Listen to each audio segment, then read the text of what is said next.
I started out across the street. I lived across the street in the furnace room. I had a small fridge, no stove, just a single bed, and it was around 200 square feet. Very small and very, very cold in the winter, even though it was the furnace room. And he was charging me $800 a month. And one day I was at the Compass, the old Compass, and a girl was there. I never met her before, Kathy.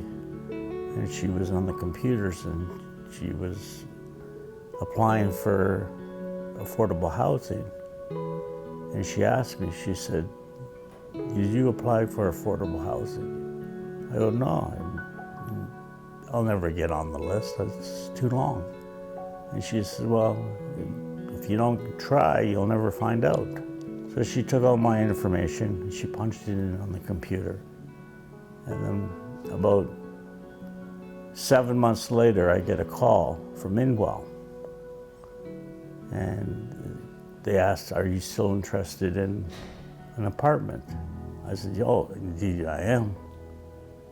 And so they made an appointment for an interview, and they interviewed for about a half an hour, and they said, "We'll call you in 2 weeks if you get the apartment."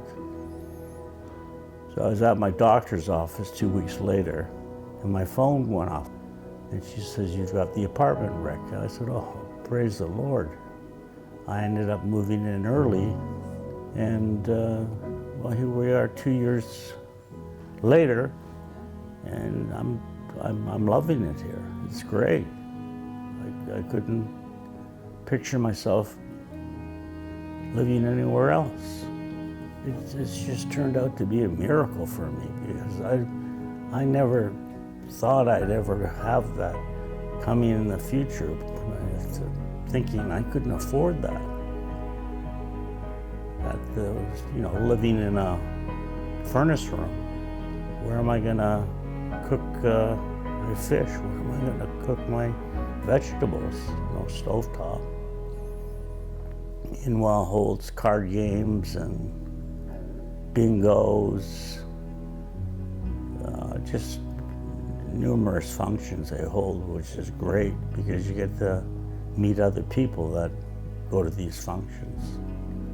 If you have problems, you can just go down to the sunroom and talk to people, that other tenants that are there, or join in on a card game.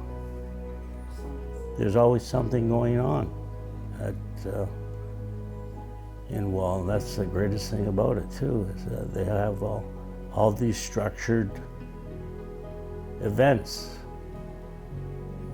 And that's what makes, like it's living in a village. It's just, I am so happy living at Lakeshore Lofts. It's just, like I said, it's just one big miracle. It really is. I really believe in that. And I thank God every day for Lakeshore Lofts. And I try to give back as much as I can to Lakeshore Lofts, because they give to me a lot, and I try to return it in different ways, helping the other tenants and just different things like that. It's been a miracle, really. It really has.